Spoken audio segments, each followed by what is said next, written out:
तो आज की क्लास में हम लोग डिस्कस करने वाले हैं ट्रायंगल की साइन एंड कोसाइन रूल्स। ठीक है, तो बेसिकली मैं थोड़ा सा ट्रायंगल के बारे में आपको इन्फॉर्मेशन दे देता हूँ। वैसे तो आप लोगों का ट्रायंगल का डेफिनेशन वगैरह सारी चीज़ें क्लियर होंगी। फ़िलहाल मैं आपको ट्रायंगल के बारे में थोड़ा सा बता देता हूँ ना। तो ट्रायंगल भी एक पॉलीगन है ना, तो आप ये बोल सकते हो कि कोई भी पॉलीगन की अगर थ्री साइडेड है, थ्री साइड्स है, तो वो क्या है आपका ट्रायंगल है। तो बेसिक सा डेफिनेशन हो गया इसका that three sided polygon, three sided polygon. या फिर अगर आप इसको एक क्लोज फिगर बोलना चाहते हो तो आप बोल सकते हो that three sided close figure, three sided closed figure. ठीक है, कि भाई कोई भी तीन साइड से अगर मैं किसी क्लोज फिगर को बनाता हूँ तो ऐसे में उसे मैं क्या बोलूँगा, ट्रायंगल बोलूँगा। ठीक है, उसे क्या बोलेंगे, ट्रायंगल बोलेंगे। ठीक है, फिलहाल मैं यहाँ पर डायरेक्ट सिंबल यूज कर लेता हूँ, दैट इज इस तरीके से। तो ये आपका हो गया ट्रायंगल। ठीक है, अब ये जो ट्रायंगल है आप सभी को पता होना चाहिए कि इस ट्रायंगल में तीनों एंगल का सम क्या होता है, 180 डिग्री होता है, जिसको हम एंगल सम प्रॉपर्टी बोलते हैं। कुछ चीज़ें ट्रायंगल के बारे में मैं सिर्फ बताना चाहता हूँ यहाँ पर। First, angle sum property, angle sum property. Angle sum property हमें ये बताती है कि ट्रायंगल के तीनों एंगल का जो सम होता है वो 180 डिग्री होता है। ठीक है, तो कुल मिलाकर के हम इस ट्रायंगल के तीनों एंगल का सम निकालने वाले हैं। तो कोई भी ट्रायंगल मैं ले लेता हूँ यहाँ पर और इस ट्रायंगल को स्टडी करता हूँ। ठीक है, तो इस ट्रायंगल में ध्यान देना, एक हमारा वर्टेक्स हो गया ए, दूसरा बी, तीसरा सी। अब इसको मैं एंगल ए बोल रहा हूँ, इसको एंगल बी बोल रहा हूँ और ये एंगल सी है। अब ट्रायंगल की किसी भी एक साइड के पैरेलल, किसी भी एक साइड के पैरेलल मैं उसके सामने वाले वर्टेक्स पे दूसरी लाइन ड्रॉ कर रहा हूँ। ठीक है, जैसे यहाँ पर मैंने बी सी के पैरेलल एक लाइन ड्रॉ करना चाहा वर्टेक्स ए से। कहाँ से, वर्टेक्स ए से। तो वर्टेक्स ए से मैंने एक लाइन जो है ड्रॉ कर ली जो बी सी के पैरेलल है, जो बी सी के पैरेलल है। अब यहाँ पर ध्यान देना, दैट साइड बी सी जो है ये पैरेलल है इस साइड के ना। इस साइड को कोई भी नाम दे दो आप, पी ए नाम दे दो, कुछ भी है ना। तो हमें ये पता चल गया दैट ए पी जो है वो पैरेलल है किसके, बी सी के। सिंपल सा प्रूफ है। तो हमें ये भी पता होना चाहिए कि ये एंगल, जो एंगल सी है, ये एंगल पी ए सी के साथ क्या है आपका, पी ए सी के साथ अल्टरनेट एंगल है ना। एंगल जो पी ए सी है ये इक्वल होगा एंगल ए सी पी के, एंगल ए सी पी के। क्यों इक्वल होगा, because of alternate angle property है ना, अल्टरनेट एंगल प्रॉपर्टी। तो बहुत बेसिक सी प्रॉपर्टी है ट्रायंगल एंगल सम की, है ना। तो यहाँ पर भी ध्यान देना, ये जो एंगल है ये अल्टरनेट है किसके साथ, एंगल बी के साथ। तो आप ये बोल सकते हो दैट यहाँ पर एक पॉइंट दे दिया मैंने क्यू, तो क्यू ए बी एंगल जो है, Q A B angle, this angle is equals to angle A B C, angle A B C. और ये दोनों भी क्या हैं आपके, अल्टरनेट एंगल है ना। तो ऐसे में ये जो क्यू पी एक स्ट्रेट लाइन है, इसके तीनों एंगल का सम क्या होना चाहिए, Q P is a straight line है ना। यहाँ पर क्यू पी क्या है, एक स्ट्रेट लाइन है, Q P is a straight line. और अगर ये एक स्ट्रेट लाइन है तो ऐसे में इसके जो तीनों एंगल का सम होगा, यानी कि angle Q A P, angle Q A P plus angle B A C और angle C P, C A P, angle C A P, ये तीनों एक स्ट्रेट लाइन फॉर्म कर रहे हैं तो इनका सम 180 डिग्री होगा। हमें पता है कि भाई एंगल क्यू ए बी किसके इक्वल है, एंगल बी के इक्वल है। Q A B angle B के इक्वल है। तो यहाँ पर क्यू ए पी लिखा हुआ है, यहाँ पर क्यू ए बी है, सॉरी क्या है, एंगल क्यू ए बी। तो एंगल क्यू ए बी किसके इक्वल है, एंगल बी के इक्वल है। सिमिलरली बी ए सी इसको तो आपने एंगल ए बोल ही रखा है। सी ए पी को आपने बोल रखा है एंगल सी, ठीक है। तो ये तीनों एंगल का सम कितना हो जाएगा, 180 डिग्री हो जाएगा, ठीक है। तो हमें ये क्लियर हो गया कि किसी भी ट्रायंगल में तीनों एंगल का सम क्या होता है, 180 डिग्री होता है, ठीक है। इसके बाद हम डिस्कस करने वाले हैं ट्रायंगल की एक और प्रॉपर्टी या कंडीशन, जिसको हम बोलते हैं साइड कंडीशन, है ना, कि ट्रायंगल की साइड्स में क्या कंडीशन होती है। तो यहाँ पर ध्यान देना कि अगर ट्रायंगल की 3 साइड्स, जैसे ए वर्टेक्स के सामने वाली साइड को मैंने ए साइड बोल दिया, बी वर्टेक्स के सामने वाली साइड को मैंने बी बोल दिया, सी वर्टेक्स के सामने वाली साइड को मैंने सी बोल दिया, तो ऐसे में कोई भी दो साइड का सम, जैसे ए और बी का सम है, तो ये ग्रेटर देन सी होना चाहिए। सिमिलरली बी और सी का जो सम है वो ग्रेटर देन ए होना चाहिए। वैसे ही ए और सी का जो सम है ये ग्रेटर देन बी होना चाहिए। तो सम ऑफ एनी टू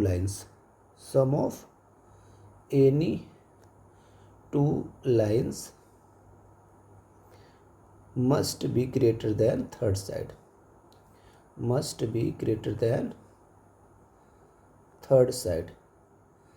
ये ट्रायंगल की कंडीशन है, ठीक है, ट्रायंगल की तीनों साइड्स में। और ये चीज़ मैं प्रूफ कर सकता हूँ ट्रायंगल इनइक्वालिटी से, ठीक है, ट्रायंगल इनइक्वालिटी। तो यहाँ पर हम बात करते हैं ट्रायंगुलर इनइक्वालिटी की, हमें ये प्रूफ करना है। अब प्रूफ करने के लिए हम क्या करेंगे, यहाँ पर एक ट्रायंगल बना लेंगे, ठीक है। फिर से एक ट्रायंगल बना लिया, ये ट्रायंगल बन गया, ठीक है।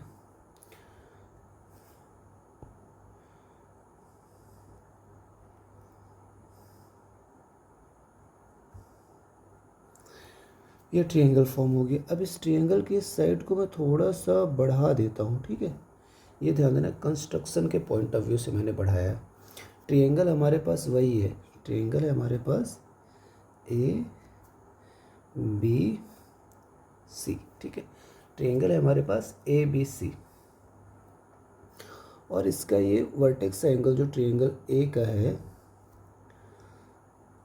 इसको मैं 1 बोल रहा हूँ, एंगल 1, ये एंगल 2 और ये एंगल 3। इसके साथ साथ मैं ट्रायंगल के बारे में एक लाइन और लिख देता हूँ, वो भी इनइक्वालिटी का ही टर्म है, ठीक है, इनइक्वालिटी का ही टर्म है। तो एक पॉइंट मैं और लिख रहा हूँ यहाँ पर, इसको नोट करके लिख लेना, ठीक है। इनइक्वालिटी का ही पॉइंट है दैट किसी भी ट्रायंगल में अगर कोई एंगल बड़ा होता है तो उसके सामने की जो साइड होती है वो भी क्या होती है, बड़ी होती है। तो आप ये कह सकते हो that largest side opposite to largest angle, side opposite to largest angle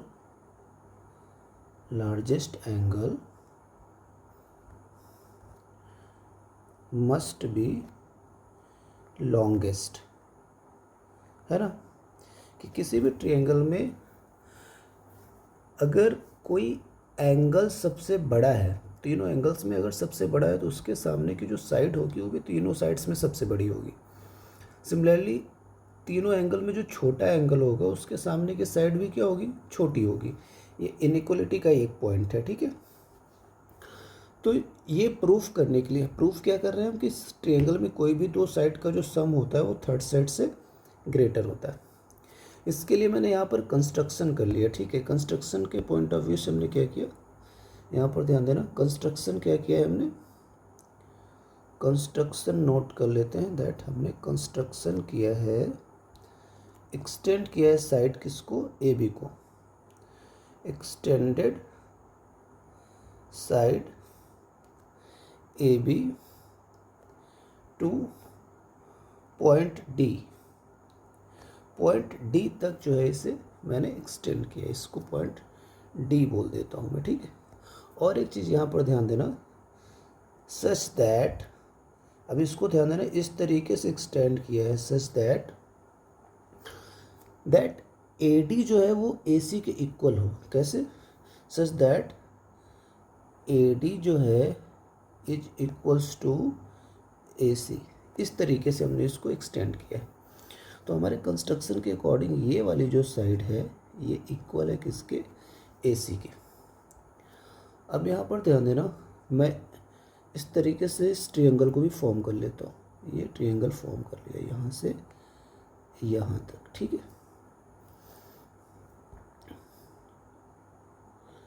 form हो गया। अब यहाँ पर ध्यान देना, यहाँ पर ध्यान देना, प्रूफ करने वाले हम लोग इस पॉइंट को कि जो एंगल सी है, angle C, complete angle C, complete angle C, मैं जैसे इसको एंगल 4 बोल देता हूँ। क्या बोल देता हूँ, इसको एंगल 4 बोल देता हूँ, और इसको बोल देता हूँ दैट ये अगर एंगल 4 है तो ये एंगल 5 बोल देता हूँ, ठीक है, ये एंगल 5 है। पर हमें पता है कि भाई इस ट्रायंगल में ये दोनों एंगल सेम होंगे, क्योंकि भाई इस ट्रायंगल की बात कर रहा हूँ मैं, पर्टिकुलर छोटे वाले ट्रायंगल की, ठीक है। यहाँ पर मैं दूसरा कलर ले लेता हूँ, मैं इस छोटे वाले ट्रायंगल की बात कर रहा हूँ, ठीक है।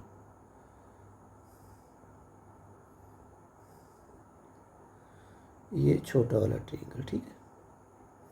इस छोटे वाले ट्रायंगल में ध्यान देना दैट दो साइड्स इक्वल है, और अगर दो साइड्स इक्वल हैं तो उनके सामने के एंगल भी क्या होंगे, इक्वल होंगे। वी नो दैट, हम क्या जानते हैं भाई, अभी हम ये जानते हैं that angle 4 is equals to angle 5, है ना, क्योंकि भाई ये दोनों साइड्स इक्वल हैं इस ट्रायंगल में, तो इनके सामने के एंगल भी क्या होंगे, इक्वल होंगे। बहुत बेसिक सी चीज़ है ये, है ना।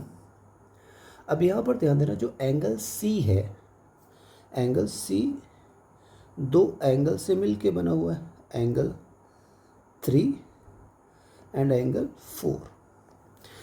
तो ध्यान देना, एंगल सी जो है वो एंगल 3 और एंगल 4 के सम के इक्वल है।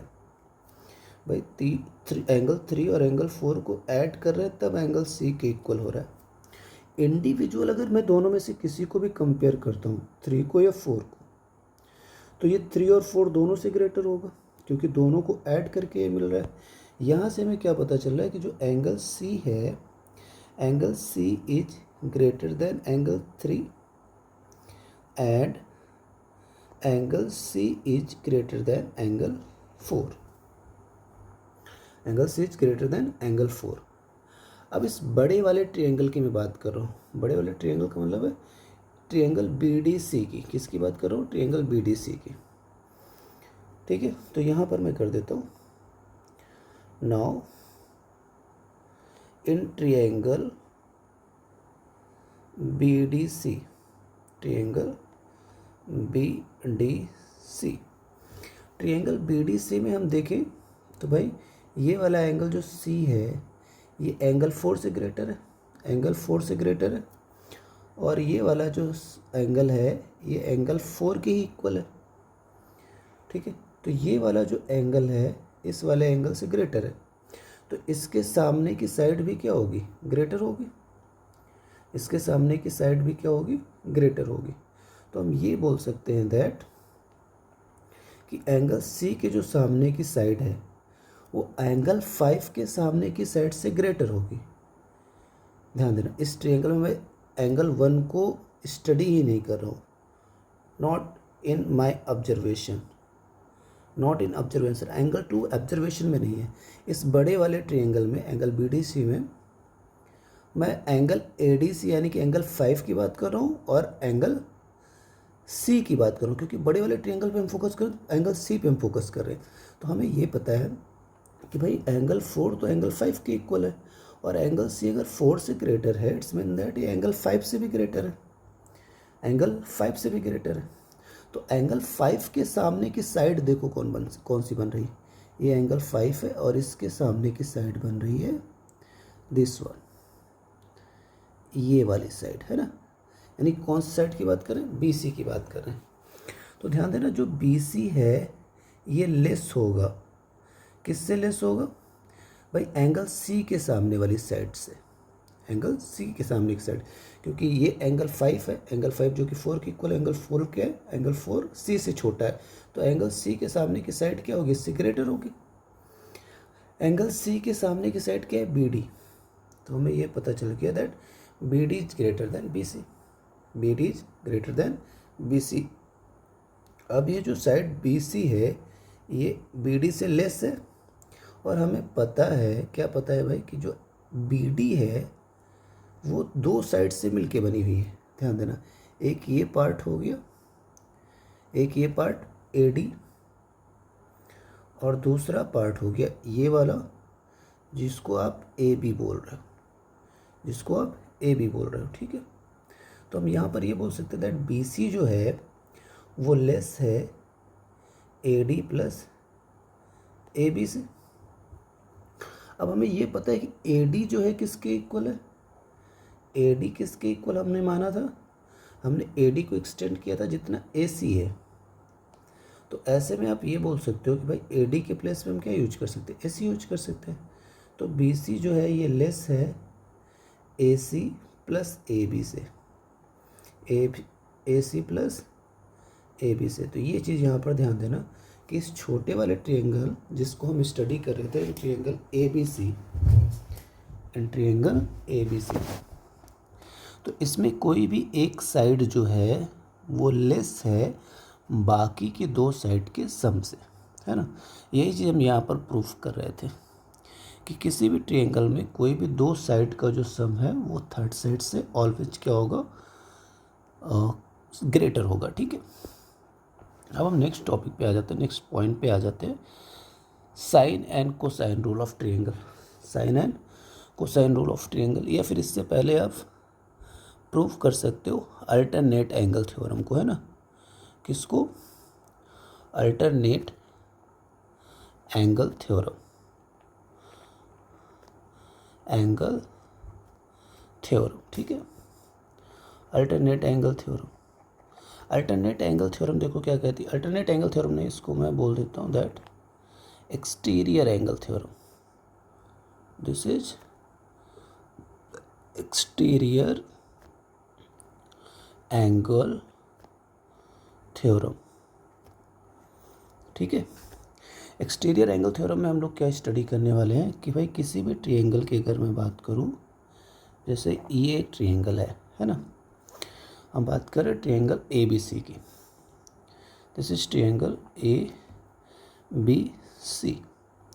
तो इस पॉलीगन के अंदर की तरफ जो एंगल बनते हैं इनको इंटीरियर एंगल बोलते हैं। जैसे ये है A इंटीरियर, ये है एंगल B का इंटीरियर, ये है एंगल C का इंटीरियर। अब अगर इसमें से कोई भी साइड मैं एक्सटेंड करता हूँ, कोई भी साइड क्या करता हूँ मैं एक्सटेंड करता हूँ, जैसे मैंने BC को एक्सटेंड किया इस तरीके से, ठीक है। तो यहाँ पर जो एंगल फॉर्म होगा, यहाँ पर बाहर की तरफ जो एंगल फॉर्म होगा, इस एंगल को मैं बोलूँगा C एक्सटीरियर। सिमिलरली अगर मैंने AB को एक्सटेंड किया, अगर मैंने AB को एक्सटेंड किया, इस साइड को एक्सटेंड किया, तो यहाँ पर ध्यान देना ये जो एंगल बनेगा इस एंगल को बोलूँगा मैं A एक्सटीरियर, है ना। वैसे ही अगर मैं इधर इसको एक्सटेंड कर देता हूँ, इधर इसको एक्सटेंड कर देता हूँ, तो ये बन जाएगा B एक्सटीरियर, है ना। क्या बन जाएगा, ये एंगल बन जाएगा आपका B एक्सटीरियर, ठीक है। तो ये एक्सटीरियर और इंटीरियर एंगल आपको समझ में आ गए होंगे। अब ये थ्योरम की स्टेटमेंट क्या कहती है? इस थ्योरम की स्टेटमेंट कहती है भाई दैट किसी भी ट्रायंगल में exterior angle is equals to the sum of opposite interior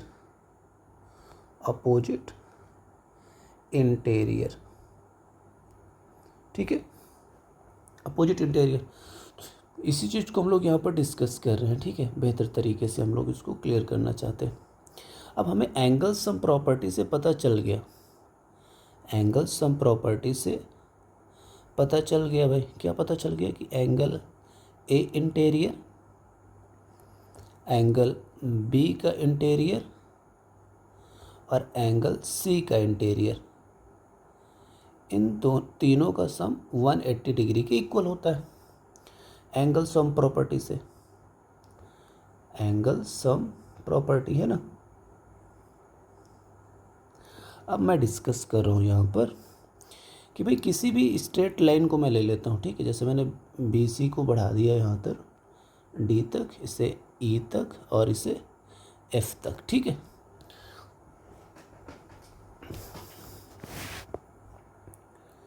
तो अगर मैं बी डी को ले लेता हूँ तो ये भाई एक स्ट्रेट लाइन है, और एक स्ट्रेट लाइन पे जो आपका सी इंटीरियर बन रहा है और जो सी एक्सटीरियर बन रहा है, इन दोनों का सम भी क्या होगा? 180 डिग्री होगा भाई। ये एंगल और ये एंगल, ये दोनों ही एंगल एक ही स्ट्रेट लाइन पे बन रहे हैं ना, तो इनका सम क्या होगा? 180 होगा, क्योंकि ये स्ट्रेट लाइन पे बने एंगल से, स्ट्रेट लाइन एंगल है ना। और अगर स्ट्रेट लाइन पे बने हुए एंगल है तो इनका सम भी 180 होगा। तो दोनों ही कंडीशन में ध्यान दें, इन तीनों एंगल का भी सम 180, इन दोनों का भी सम 180, यानी कि तीनों एंगल मिलके इन दोनों एंगल के इक्वल होंगे। देखिए angle A interior plus angle B interior plus angle C interior, ये इक्वल होंगे C interior plus C exterior, है ना। तो भाई सी इंटीरियर से सी इंटीरियर कट गया। Now angle A interior plus angle B interior equal होगा angle C exterior के। तो यहाँ पर ध्यान देना, ये सिर्फ हम ये प्रूफ करना चाह रहे थे कि यहाँ पर दो इंटीरियर एंगल का सम, और दो इंटीरियर एंगल भी ध्यान देना कैसे, कि अगर मैं सी एक्सटीरियर को स्टडी कर रहा हूँ, किसको स्टडी कर रहा हूँ? सी एक्सटीरियर को स्टडी कर रहा हूँ, तो ये सी एक्सटीरियर के लिए सेम साइड अपोजिट है, सेम साइड इंटीरियर एंगल हो जाएगा। ये क्या हो जाएगा? सेम साइड इंटीरियर एंगल, है ना, interior angle for C exterior, कि भाई ये तो सी एक्सटीरियर के जस्ट अपोजिट बन रहा है, तो ये इसका क्या हो जाएगा? सेम साइड का इंटीरियर हो जाएगा। ये दोनों क्या हो जाएंगे? ए इंटीरियर जो है ये अपोजिट इंटीरियर हो जाएगा, किसके लिए? सी के लिए, opposite interior for C exterior, है ना। सिमिलरली बी भी क्या हो जाएगा? Opposite interior for C exterior, है ना। तो हम यहाँ पर देख पा रहे हैं जो सी एक्सटीरियर है उसके लिए ए और बी क्या है?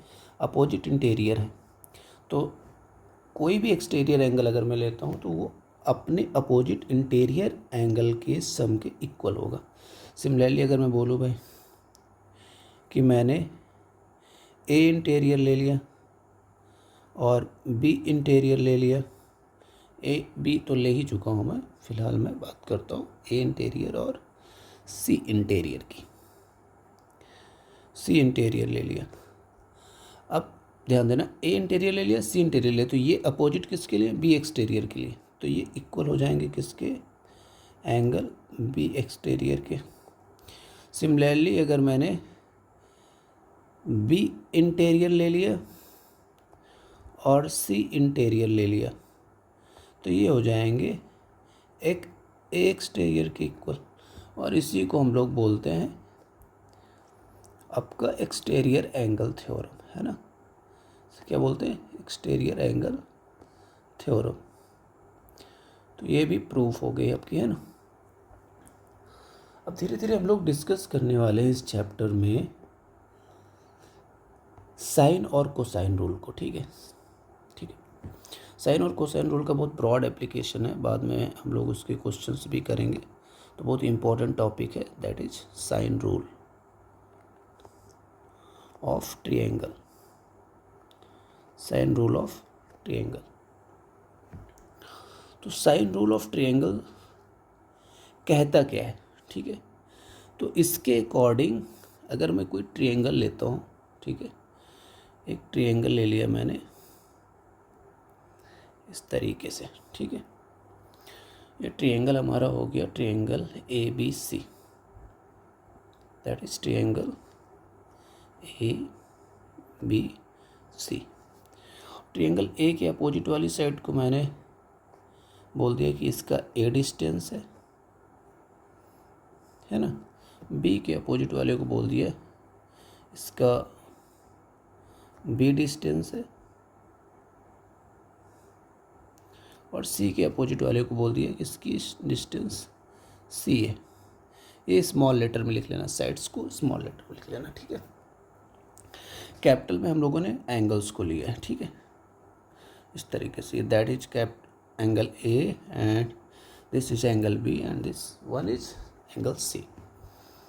अब देखो साइन रूल क्या कहता है। साइन रूल की स्टेटमेंट है कि किसी भी साइड को ले लेता हूँ और उसके सामने वाले एंगल को साइन में ले लेता हूँ, तो ये जो है इक्वल होंगे किसके, जैसे B upon sine of angle B, similarly C upon sine of angle C, ये इक्वल होंगे 2 टाइम्स ऑफ रेडियस। अब यहाँ पे देखो रेडियस कंफ्यूज कर रही होगी, भाई किसकी रेडियस, है ना, किसकी रेडियस। तो यहाँ पर ध्यान देना, ये जो रेडियस है this is the radius of circumradius. इस रेडियस को हम क्या बोलेंगे? सरकम रेडियस बोलेंगे, सरकम रेडियस, ठीक है।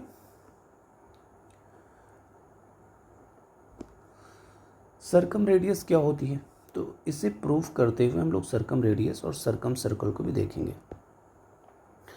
तो भाई सरकम सर्कल वो सर्कल होता है जो किसी भी ट्रायंगल के वर्टेक्स को टच करके पास हो रहा हो। जैसे कि भाई एक ट्रायंगल ले लिया, ये एक हमारा ट्रायंगल हो गया, ट्रायंगल वही है ए बी सी, है ना, triangle A B C. This is side, this vertex A, vertex B and vertex C. A के सामने की साइड को ए, बी के सामने की साइड को बी एंड सी के सामने की साइड को सी। अब मैं यहाँ पर एक सर्कल ले रहा हूँ और ये सर्कल इस ट्रायंगल के तीनों ही वर्टेक्स को टच करके पास होगा, ठीक है। तीनों ही वर्टेक्स को क्या करेगा? ये टच करेगा। तो मैंने इस तरीके से एक सर्कल ड्रॉ कर लिया, ठीक है, ये सर्कल, ओके। ये साइड सी है, ध्यान देना, ये क्या है आपका? साइड सी है, दिस इज साइड सी। तो यहाँ पर ध्यान देना, ये जो सर्कल है इसी को हम क्या बोलेंगे? सरकम सर्कल बोलेंगे, सरकम सर्कल। सरकम सर्कल कुल मिला के वो सर्कल है जो किसी भी ट्रायंगल के तीनों ही वर्टेक्स को टच करते हुए पास होता है, ठीक है। अब मैं मान लेता हूँ कि इसका जो ऑरिजिन है वो यहाँ पर है, सेंटर, सेंटर ओ, ठीक है। तो यहाँ पर ध्यान देना कि अगर ये सेंटर O है तो यहाँ से किसी भी पॉइंट को आप सर्कमफ्रेंस तक ले लोगे तो ये इसकी रेडियस हो जाएगी, है ना।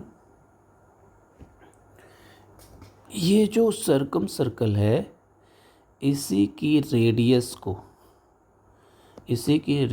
को हम सर्कम रेडियस बोलेंगे। क्या बोलेंगे? Circum radius. अब हम प्रूफ करना स्टार्ट करते हैं, ठीक है। प्रूफ स्टार्ट करते हैं साइन रूल का। तो इसके लिए हम लोग यहाँ पर कुछ कंस्ट्रक्शन कर लेते हैं, ठीक है। कुछ कंस्ट्रक्शन कर लेते हैं। कंस्ट्रक्शन के पॉइंट ऑफ व्यू से मैं वर्टेक्स बी से एक लाइन ड्रॉ कर रहा हूँ और कोशिश कर रहा हूँ ये सेंटर से होकर के पास हो। कहाँ से होकर के पास हो? सेंटर ऑफ द सर्कल से होकर के पास हो।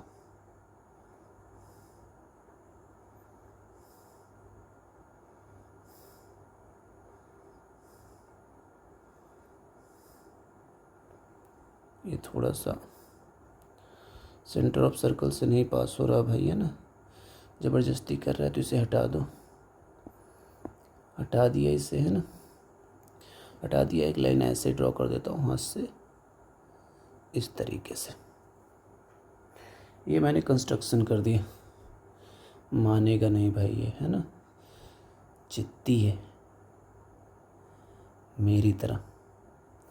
तो ये मैंने कंस्ट्रक्शन के पॉइंट ऑफ व्यू से एक लाइन ड्रॉ कर दी वर्टेक्स बी से सर्कमफ्रेंस के लिए। और ये चीज़ ध्यान देना कि ये ऑरिजिन से होकर के जा रहा है। तो अगर मैं इसको पॉइंट डी बोलता हूँ तो बी डी क्या है? बी डी डायमीटर हो जाएगा। बी डी क्या हो जाएगा? Here B D is diameter. Here B D is diameter, ठीक है। अब ध्यान देना, बी डी अगर इसका डायमीटर है तो आप बोल सकते हो बी डी जो है ये 2 टाइम्स ऑफ रेडियस के इक्वल है। 2 टाइम्स ऑफ रेडियस के इक्वल है। अब ये जो डी पॉइंट है अगर मैं इसको सी से मिला दूँ, किससे मिला दूँ? सी से मिला दूँ, तो भाई ये एंगल, ध्यान देना, ये एंगल जो है सेमी सर्कल से बन रहा है भाई, क्योंकि डायमीटर जो है सर्कल को 2 इक्वल पार्ट्स में डिवाइड कर रहा है। अब ये डायमीटर सर्कमफ्रेंस पे कहीं पर भी एंगल बनाएगा तो वह एंगल क्या होगा? 90 डिग्री का एंगल होगा। नोट करके लिख लेना, ये सर्कल की एक थ्योरम है। सर्कल की थ्योरम क्या है भाई? पहली थ्योरम ये लिख लेना, that equal chords exert equal angle on circumference। एक ये पॉइंट नोट कर लेना जो यहाँ पर यूज होने वाला है कि किसी भी सर्कल में अगर मैं कोई भी कॉर्ड ले लेता हूँ, या यहाँ पर वर्ड मैं आर्क यूज करता हूँ। क्या यूज कर लेता हूँ? आर्क। बात सेम ही है, लेकिन यहाँ पर मैं वर्ड आर्क यूज कर रहा हूँ ताकि समझाने में थोड़ा आसानी हो। दूसरा पॉइंट ये नोट करना, दैट डायमीटर और semi circle exerts right angle on circumference।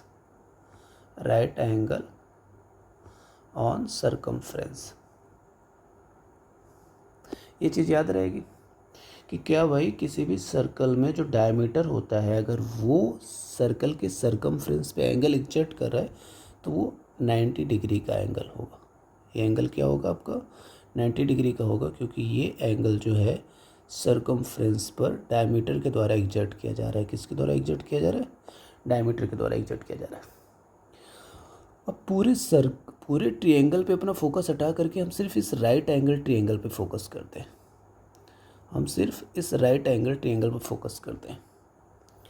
हम फिर से प्रूफ पर आ जाते हैं अपने। In right angle triangle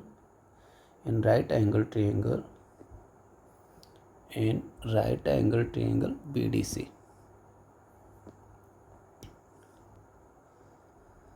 right angle triangle BDC की बात कर रहे हैं। तो राइट एंगल ट्रायंगल BDC जो है, अब यहाँ पर एक चीज़ और नोटिस करना, दूसरा पॉइंट हम यूज करने वाले हैं कि भाई ये मैंने एक आर्क ले ली, ठीक है, ये कंप्लीट आर्क ले ली। तो इक्वल आर्क जो है सरकमफ्रेंस पे इक्वल एंगल एग्जर्ट करती हैं। तो भाई देखो, इसी आर्क के द्वारा जो है ये एंगल एग्जर्ट किया जा रहा है और इसी आर्क के द्वारा ये एंगल भी एग्जर्ट किया जा रहा है ना। यानी कि एंगल A और एंगल D जो है सेम आर्क के द्वारा एग्जर्ट किए जा रहे हैं। तो एंगल D किसके इक्वल होगा? एंगल A के इक्वल होगा, ठीक है। एंगल D किसके इक्वल होगा? एंगल A के इक्वल होगा। तो एंगल D के पॉइंट ऑफ व्यू से अगर मैं साइन ऑफ D निकालता हूँ, साइन ऑफ D, तो भाई इसके सामने का जो साइड होगा वो परपेंडिकुलर हो जाएगा। यानी कि BC क्या हो गया? परपेंडिकुलर हो गया। BC परपेंडिकुलर हो गया। बाय हाइपोटेन्यूज क्या हो गया आपका? BD, hypotenuse BD। तो जो साइन D है ये हो जाएगा, BC को हम क्या बोल रहे हैं भाई? साइड A है एंड BD इज डायमीटर, तो 2 टाइम्स ऑफ रेडियस, और D एंगल जो है किसके इक्वल है? A के इक्वल है। तो sine of A equals to small a upon 2r, और यहीं से अगर मैं a अपॉन साइन a निकालूं तो ये किसके इक्वल आ जाएगा? 2r के इक्वल आ जाएगा, ठीक है। इसी तरीके से अगर मैं इन सेम मैनर्स अगर मैं वर्टेक्स A से कोई लाइन ड्रॉ करता हूँ, डिफरेंट कलर ले लेता हूँ मैं, डिफरेंट सेट ये ले लिया, ठीक है, डन। एंगल A से अगर मैं कोई लाइन ड्रॉ करता हूँ इस तरीके से, देखो, जो वर्टेक्स से हो करके ऑरिजिन से हो करके जा रहा हो, तो ये भी क्या हो गया? डायमीटर हो गया। अब यहाँ पर ध्यान देना कि आपका एंगल क्या बनेगा, क्योंकि ये वाला आर्क ले रहे हो आप, ये वाला आर्क मैं फिर से इससे दिखा देता हूँ, ये वाले आर्क की बात कर रहे हैं। तो ये वाला आर्क यहाँ पर क्या करेगा भाई? इक्वल एंगल एग्जर्ट करेगा। तो इधर ये जो है एंगल C एग्जर्ट कर रहा था, तो ये भी एंगल किसके इक्वल होगा? C के इक्वल होगा। अब ये जो लाइन है AC, AD बोल चुका हूँ, DE सॉरी, AE जो लाइन है ये डायमीटर है, और अगर ये डायमीटर है तो ये सरकमफ्रेंस पे जो एंगल एग्जर्ट कर रही है, ये वाला एंगल, ये एंगल क्या होगा? 90 डिग्री का होगा। ये एंगल क्या होगा? 90 डिग्री का होगा। तो हम सिर्फ बात कर रहे हैं इन ट्रायंगल ABC। अगर मैं यहाँ पर एंगल E के पॉइंट ऑफ व्यू से, यानी कि साइन ऑफ E निकालता हूँ, तो E के सामने की साइड, एंगल E के सामने की साइड ये वाली, यानी कि AB क्या हो जाएगी? परपेंडिकुलर, और हाइपोटेन्यूज तो भाई यही है आपकी AE, है ना। तो साइन E को ही आप क्या बोल रहे हो? एंगल E जो है C के इक्वल होगा, और AB आपका डायमीटर है 2r, और AE क्या है आपका? AE सॉरी यहाँ पे गड़बड़ हो गया। AB जो है ये आपका साइड C है, और AE क्या है? 2 टाइम्स ऑफ R। तो यहाँ पर भी देखो C अपॉन साइन C निकालते हैं तो क्या आ जाएगा? 2r के इक्वल आ जाएगा। इन सेम मैनर अगर मैं AC वाली साइड से यानी कि भाई वर्टेक्स A से डाल दिया है, वर्टेक्स B से डाल दिया, अगर वर्टेक्स C से मैं कोई लाइन ड्रॉ करता हूँ जो डायमीटर को टच करके जाएगी, तो इससे मैं प्रूव कर दूंगा that small b upon sine of b is equals to 2r। तो ये तीनों जो रेशियो हैं साइन के, यानी कि a upon sine of a और b upon sine of b और c upon sine of c, ये किसके इक्वल है? ये 2 टाइम्स ऑफ रेडियस के इक्वल है। और इसी को हम साइन रूल बोलते हैं। This is our sine rule. ठीक है, तो यहाँ पर ध्यान देना, आज की क्लास को हम यहीं पे फिनिश करते हैं साइन रूल से। नेक्स्ट क्लास में हम लोग डिस्कस करेंगे कोसाइन रूल, है ना। तो नेक्स्ट क्लास के लिए आप लोग रेडी रहें। ये नोट्स आपको वीडियो के लिंक में दिए गए टेलीग्राम नंबर पर, टेलीग्राम आईडी पर प्रोवाइड कर दी जाएंगे। Thank you, good night.